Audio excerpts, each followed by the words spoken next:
Welcome to Athletes to Entrepreneurs, the Alumni Journey. I'm Rob Finkelstein, founder and CEO of Alumni Direct.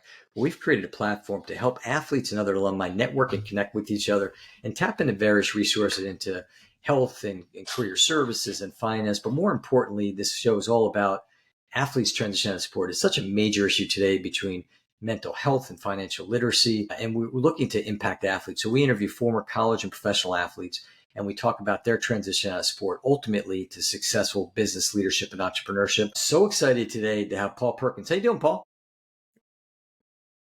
Doing great, doing great. So Paul played football at UCLA, and then he was played in the NFL. Was drafted by the New York Giants. Played there for a little bit. Ultimately, ended up with the Colts. So it had that great career in the NFL. I gotta love that. It's very difficult to get there, people. And I think I might have told you offline. Let's see, we had for I think the third or fourth UCLA Bruin that we've had on here, and we a little while back we had Brett Hundley, which Paul actually played with.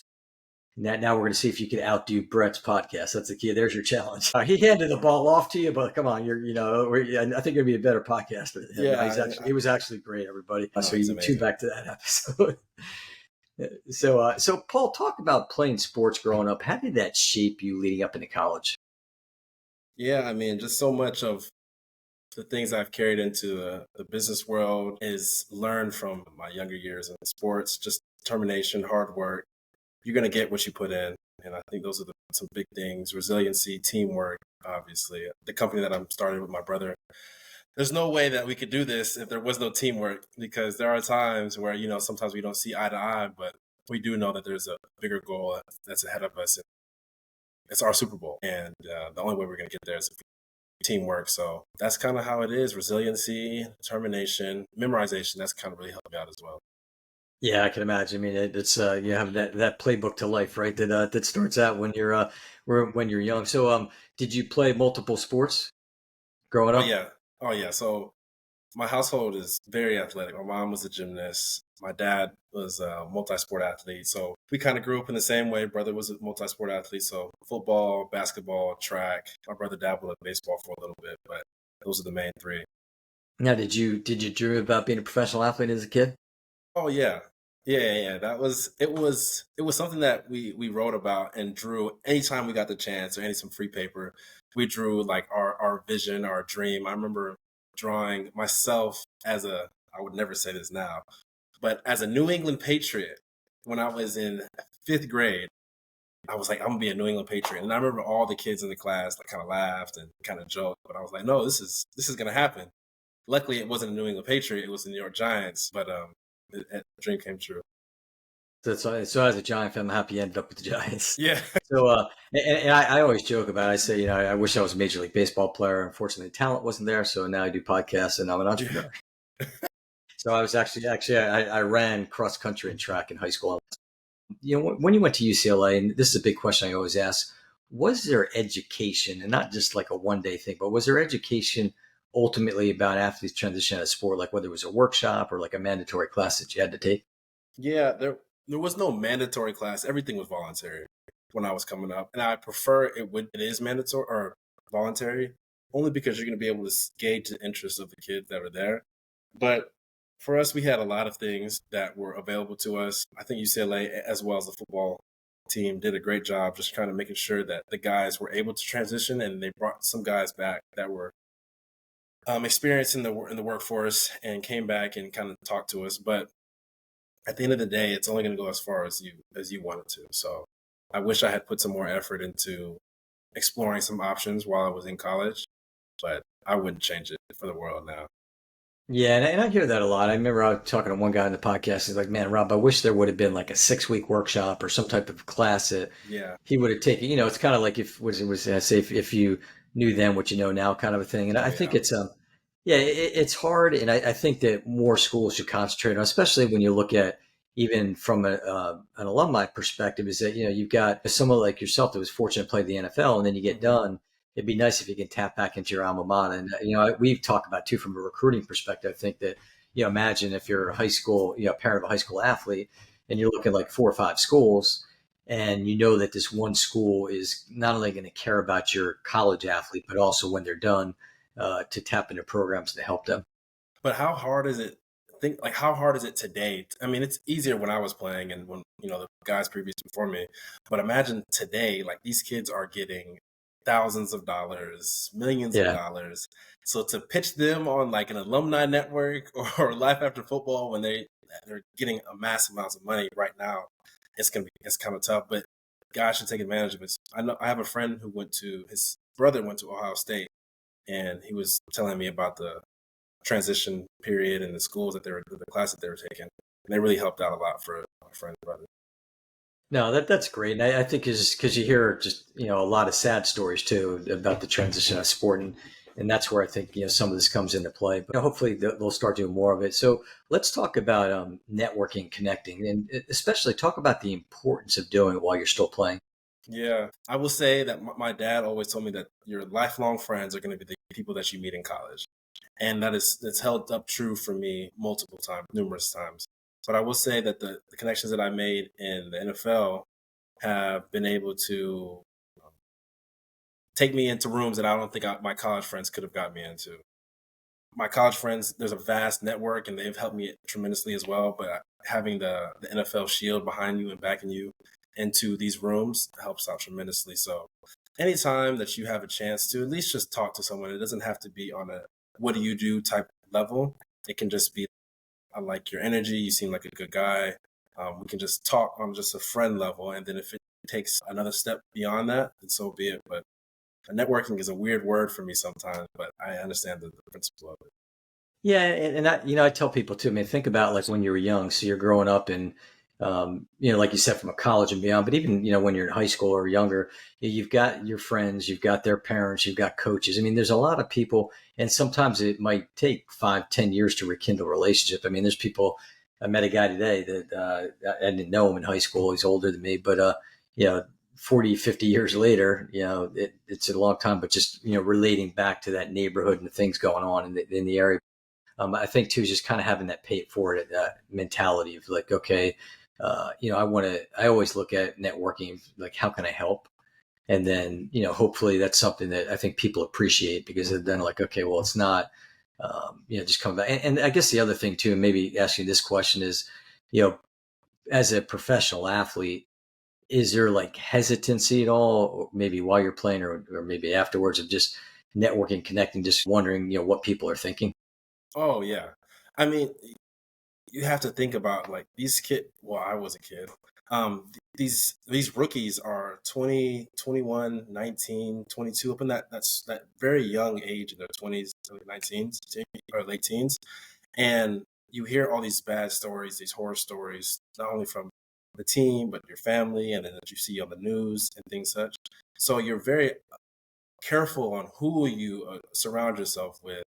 And sometimes it's hard to decipher who is actually there for you and who's there for the other thing. So, you're really, your spirit's really gonna have to talk to you and kind of decipher what's going on here. And, usually people do reveal themselves after a while anyway. So, Yeah, and you want to deal with people that are genuine, authentic, and not just like, oh wow, he was a football player, baseball player, basketball, whatever it might be, and like how do I tap into that? And that's again, I think where the helping mentality comes into play. What about this is an interesting topic. It's come up back to networking again, but it seems like you don't see a lot of cross networking with different sports. It just kind of seems like especially at the professional level, let's say where mm, you've got your NFL guys, you're all interacting with each other, but maybe not necessarily with the Major League Baseball players or NBA. Do you see that? I've been seeing a trend kind of now more recently. So I was in the NFL with Odell, and I think Odell did one of the best jobs of transcending different sports. Like he had friends that were basketball players. Granted, he was a superstar in his own Right. Yeah. right at his time, but he had friends in soccer, basketball, baseball. Because I mean, at the end of the day, we all experience this kind of similar, same situations, kind of upbringings, hard trials, and things. And definitely, when you are that level of caliber that Odell was, you're gonna maybe network with someone that is on that same pedigree at a different sport. So you guys just have more commonalities amongst you all. But definitely, I didn't do a good enough job. My cousins played basketball, so I was kind of in the WNBA area, but not. I can't say that I was heavily involved. Right. Yeah, I think it's something that I always say athletes have a similar, similar skill set. I mean, obviously the sport different, similar skill set and DNA. There's so much value in building these relationships based on affinity because whether you play football, baseball, basketball, you might have started when you're playing 5, 6 years old, so you have a lot in common. The whole team, the practicing, the leadership, everything that goes with it. And so I do a monthly podcast, a networking event for my podcast guests, and it's really cool for me to see. I've had MMA fighters, NFL players, Major League Baseball, swimmers, golfers across the gamut. But when you get all these athletes in a room, it's just very similar. And it's cool to see they're all like, okay, let's roll up our sleeves. Yeah. What can we do to help each other with our businesses? And the funny thing is that you mentioned the networking night. Most of us have played the other person's sport. Like, I guarantee you, a baseball player has tried basketball, football, or soccer. And kind of with football, I mean, there's so many athletes in both football and basketball that they've tried everything. So we all kind of like, oh yeah, I played soccer that one time and I remember getting kicked in the face by a ball and I was a goalie and funny stories like that. So I have a track friend, and I kind of can relate to him, although I wasn't in the Olympics or anything, but I ran the hurdles. So he's like, oh yeah, I could never do the hurdles. That's why I do X, Y, and Z. And we were able to kind of find that common ground on that. Yeah, it's cool. I mean, that's the case. It's finding that common ground, and so that kind of leads me to talking about alumni connections. So when you were at UCLA, former athletes across all sports coming back, and I'm not just for the homecoming or the golf tournament, but did they come back at all to work with some of the younger athletes and kind of mentoring them and all? Yeah, I'm Maurice Jones-Drew. If he ever sees this, thank you. So Maurice was a great NFL player, UCLA legend, and Deshaun Foster. Although he was a coach, so he definitely was giving back. Those two guys, Maurice and Deshaun Foster, they will have my thanks forever because Maurice didn't have to come back, Deshaun Foster didn't have to come back and coach, but they felt a sense of obligation to come back and give to their school. And it was even tenfold because those guys played the position that I was at. So I was able to pick the brains of a Deshaun Foster, who is an NFL great, a UCLA legend, and a Maurice Jones-Drew, UCLA legend, NFL great. Just to be able to have those guys at arm's length distance and be able to talk to them face to face, I wouldn't change it for the world. Those guys are awesome. No, that's good. And that, like today, do they kind of reach out at all and just say like, "Hey, Paul, come on back"? And I mean, it's always a two-way street. Obviously, I mean, it's the player wants, needs to, want to do it as well as the school reaching out. Yeah, it's been it's been hard because I've had my head down in the dirt, and obviously Deshaun, Coach Foster, and Maurice, they are busy in their own rights. So whenever I am in UCLA or back in California, I'll definitely text those guys like, "Hey, I want to come to a game. Hey, I want to come support you on whatever it is that you have, engagement." And those guys are always receptive and welcoming. No, that's great, and I think it's so important to tap into your alumni connections. I mean, it's uh, we talk just that affinity relationship, and especially when you're done. Like I like to bring up this example. I was talking to one of my podcast guests. I was talking to her daughter, and her daughter had just graduated college and had played some. She was a competitive skier, and then ultimately, I think she had a bad accident, but then got into like competitive beach volleyball. When she got done, she moved. She had gone to school in Colorado, and then she moved to New York. And I just talked about it. I said, have you tapped into your alumni network? And I think the further away you are from your school, so like for me, I went to University of Delaware. I'm here in South Florida, so it's a lot more meaningful. So like when I meet somebody are you based out? Are you in the UCLA area now, or Arizona? Yeah, so I mean, so you're far enough away. So it's like you're not right there. So it's more impactful, I'm sure. Like if you meet UCLA alumni in Arizona, it's kind of like, hey, they're cool. Like, I mean, you might not, they might be a jerk ultimately, but like the fact that they went to your school, you can talk about the Poly Pavilion of the old days. And you can talk about Westwood and walking around. I mean, it's a cool area. It's funny because so someone else is in the alcohol space. They're doing bourbons and whiskeys and things like that. But I met her last year at a festival, and I haven't seen her since 2016. And she's a rower, and we were pretty cool. We weren't like friends, but we were very close in college.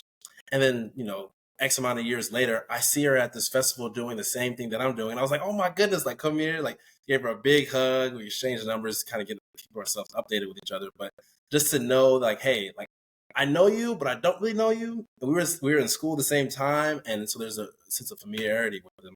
And like you said, it's like, oh wow, it's like 1 in a million chance that I would see you here at this time doing the same thing. Yeah. Yeah, it's a small world. You just never know, and you embrace the situations. And even like we talk about, like on Alumni Direct, for example, we've got these community centers where we have a section for jobs, and the idea is for like, let's say we're at a UCLA community center, it would be UCLA alumni posting jobs for either current UCLA students or UCLA alumni. Nice. Yeah, I think it's important, and it kind of gives you somewhat of a step up when you're talking about alumni. So let's. I always have the fun questions, so I don't know if you probably haven't had an opportunity to watch or listen to any of the podcasts. So it's not a trick question; it's an easy question. But we're gonna play a little Back to the Future. Okay, so if you could go back in time, what advice, 10 words or less, would you give to freshman Paul at UCLA? That's a trick question. 10 words or less, I would tell him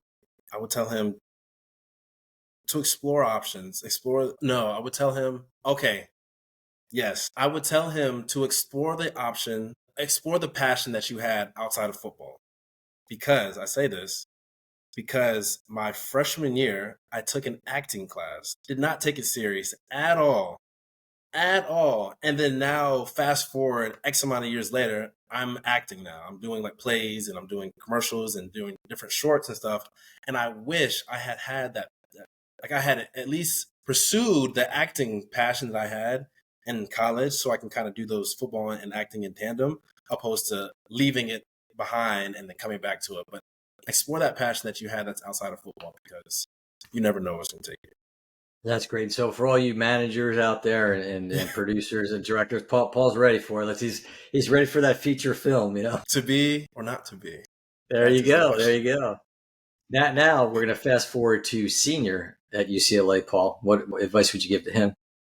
Senior year, I would tell him to, when you go to the combine, drink plenty of water, because I ended up straining my hamstring, and I was extremely dehydrated at the combine. I would tell him to enjoy the moments with your friends. Enjoy that time with your friends, because I took it for granted that I would see my friends when I woke up and I went to sleep throughout the whole day, eating training table together. I kind of take that for granted, but now that I'm 30, 31, my friends are 31, 32, they have kids, they're married, they're in Oklahoma, they're in New York, Florida. I don't see them as often as I would like to, as we did in college. So just savor that moment that you have with them, because they go quick. Yeah, and that's something that's interesting, because that's the last several podcasts I've done. That's been the kind of the consensus. It's just life goes fast, and just like enjoy the moment. That's great. One other question, kind of circling back from an alumni perspective. So, talk a little bit about from an NFL perspective. Are there platforms out there, and are a lot of the players? I mean, I know there's like the NFL Players Association, and there's the NFL Alumni. How did they work as far as helping athletes when they transition out of sport, and just in general of like, moving forward? Yeah, there's so many programs that they have accessible to you. I will say that it is incumbent on you to look for those programs. They will send you some emails and kind of keep you abreast on what's going on, but it is on you to explore what it is that's out there that you might find interest in, or the benefits that are available to you, or to go to these different seminars that the NFL Trust or the PA will put on. But it is incumbent on you to go out and put in some of the work. Like, they can't force feed you and they can't spoon feed you. So they have everything that you would need is available at your fingertips. It's just you have to just touch it. Okay, good. Well, that's good that they have that out there. So let's talk about transition out of sport. I'm going to kind of break it out into two parts. So talk about your transition from playing college ball to playing in the NFL. Man, in terms of life, Yeah, sport, just life, how it affected you. All of a sudden you're in this college space. Kind of probably, I'm sure, scheduled in the NFL too. But I guess just that what were your next steps? And like, oh my gosh, I'm done with college and here I'm in the NFL. Yeah, I think I remember vividly the biggest transition was realizing that the people I was with have families. Like they're not so quick to just like, oh, let's go play video games after practice and stuff, kind of like how we did in college. It's like these guys have real families. They have sons, daughters, they have a wife that even though we're teammates, they do have a Right. lifelong priority. And I think that was kind of the biggest transition. I have like some great friends that I've come out of the NFL with, but just kind of understanding that it is a difference in I'm 20 and some of these guys are 31, 42. It's a big age gap. And there's a lot of life that's been lived, a lot of football that's been lived as well. So there's a lot of knowledge that you can gain from talking to an older guy like a Zach Yassi, Eli Manning, or Rashad Jennings, Shane Vereen. The list goes on. There's a lot of knowledge you can get, but just understanding that, hey, you are back at the bottom of the totem pole. You kind of got to work your way back up. Yeah, no, for sure. Okay, and then when your NFL career was over, I mean, like we talked about from the beginning, I mean, here you are playing sports as a little guy back 4 or 5 years old, all the way through, and now you're done with your playing career. How was that transition for you? Yeah, it was tough. I think a lot of guys have this, hard identity crisis that we go through. For me, the thing that saved me was my brother. My brother has a nice, illustrious NFL career. He has a Super Bowl. So many players won a Super Bowl.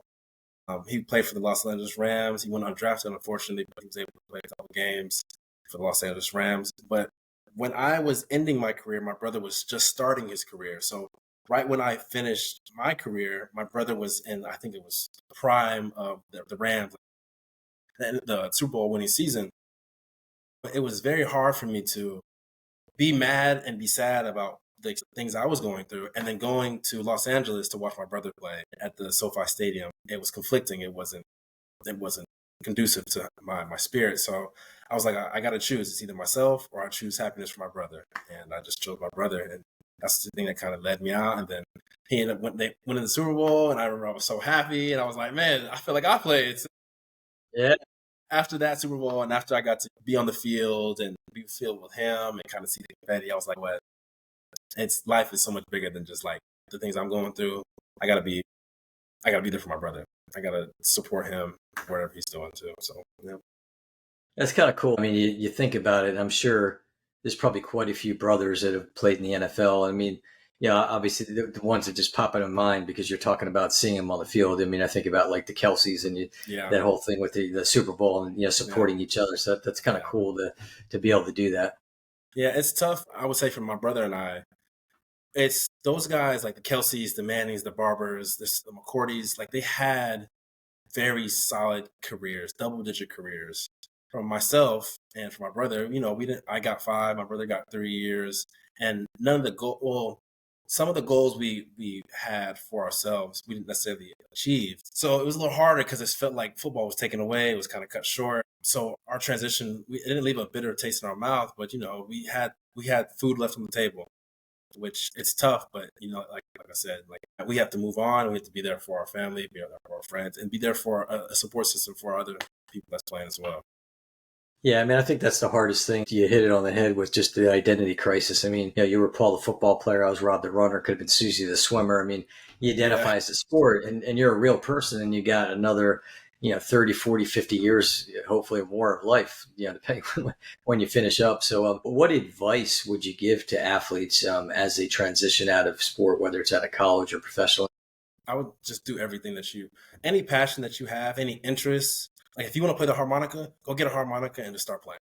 Like just explore everything because football, like you said, it is from, almost some people from birth till their whatever age, 20s, 30s. So a lot of your life is spent hyper focused on football. So once you get out of it, it's kind of in that limbo space where you're like, okay, I played football for 20, 30 years. Now what do I like? In the off season, I worked out, I trained my body, but like, what does Paul like to do? What does Bryce like to do outside of football? So I would encourage anybody, just go pick up anything. If you think you might have an interest in ice skating or harmonica, like I mentioned, or real estate, or anything, computer science, just go try it. Yeah, no, that's great advice. I mean, And that's what you want to see, because like, you hear all these sad stories, and this is where we want to make an impact of just not having the stories and having people be in a better position. So you got done, and you said you went into real estate a little bit, uh, kind of got your feet wet with that, and then ultimately you decided you kind of got that entrepreneurial bug, and you started your company. So I guess we're going to talk all about SipTale here in a moment. How do you feel that your athletic skills kind of transferred to being an entrepreneur, Athletic skills. or just your mindset and everything else? I mean, Yeah. not just. Mindset is like we have to get it done. There's a game plan, there's a timeline, and there's a game. So we need to be able to work efficiently and effectively. So whenever we have a situation or any difficult opinion or a mountain that we have to overcome, it's always, okay, that was difficult. We took a loss. Next week mentality, 24-hour mentality, because there's a lot of bumps in this road. But as long as you have a short memory and you're still learning from the mistakes of week 2, week 3, week 4, but being able to move on to week 6 is the biggest thing for entrepreneurs. Okay, great. And so tell us a little bit about SipTale and how the idea came about. So SipTale, the more you sip, the better the stories become. SipTale's always started with a good story. So we wanted a canned cocktail that was different from anything on the market.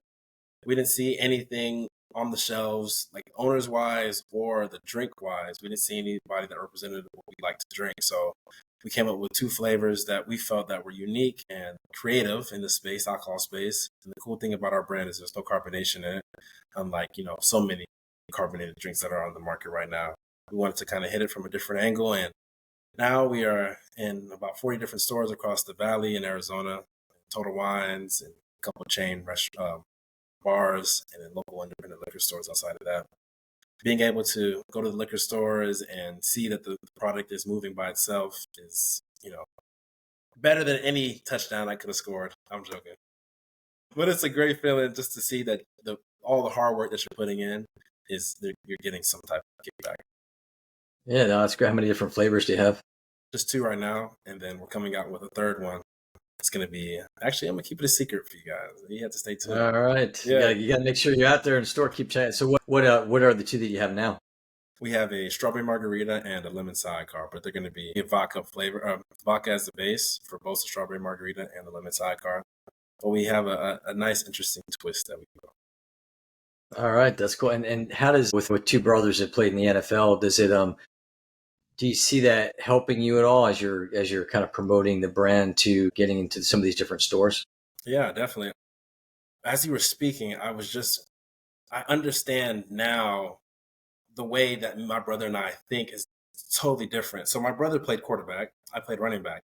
So my brother's view of the game is so much different than my view of the game. Like, there are different things that we pay more attention to, and it makes sense now. But yeah, so we both have very similar characteristics and determination, resilient, and things like that. But just our outlook on how we get things done or things down the road looks a little bit different. They all end at the Super Bowl. It's just our roads are a little bit different. You might have to go 8-8, or you might have to go, 12-4, whatever it is. But we definitely have different perspectives on it, but it's all the same goal. That's great. And so the goal, like right now, you said in your different stores. I guess one of them, when you mentioned people could find you Total Wine in some of the stores, and as you grow that, I guess is that something that just basically you kind of in a trial market with a chain, and then ultimately if they like it, then they start spreading it out. Yep. So right now we're in 2 of the Total Wines, and then after we've been doing pretty well in the stores. I don't say so myself, and then the goal is to get into the other 11 stores that are across the valley. It includes Tucson and Prescott and things like that. But being able to take over the Arizona market, not just in Total Wine, not just in Trevor's, but the independent stores, it's going to really catapult us to any other market that we want to go to, whether it be somewhere on the Southwest, the West, or the East, Midwest. My parents are from the Midwest, so it'd be nice to go back to New York or Florida, where you're at. The sky's really the limit for us. Yeah, I mean, I guess you get it. Like, there's like the cruise lines, there's the yeah. hotels, the restaurants. I mean, got a whole bunch of stuff out there. So yeah, that definitely work. And how can people find you? SipTale. So if you want my personal, Perkins underscore 24 on Instagram. I don't have a TikTok. I don't have a Twitter/X. I do, but I don't have my password anymore. But SipTale is going to be on Instagram, TikTok, Facebook, and Twitter. So just those, the big major platforms. I'm on LinkedIn as well. Paul Perkins II. So yeah, just reach out. I'm pretty available, pretty open. That's great, and you could tell Paul's a pretty cool guy. I mean, I don't know if it's the offensive mentality, being a Yeah. running back, or like maybe if he was a linebacker, it might be a little bit different. Yeah, I might have a bigger neck too. That's right. Maybe a little bit bigger, a little bit stronger, but Yeah, you know, yeah. you never know. Well, this has been great. I mean, you could find us at alumnidirect.com. You could find the show, Athletes and Entrepreneurs Alumni Journey, on our YouTube channel, as well as across the different podcast networks, Spotify and Apple. And most importantly, like I said, it's such a major issue today. Unfortunately, there's some sad stories, even recent sad stories, and we want to try to help avoid that. And I always say, if we can help at least one person, but obviously we want to help a lot more. So each week, Paul gave us some great nuggets, as I call them, a lot of good advice, and I think hopefully more and more people could tap into it, and we can help make a difference. Good luck. Yeah, well, I thank you. So it was great, and I appreciate the time today, Paul. Of course, thank you for having me. You're welcome.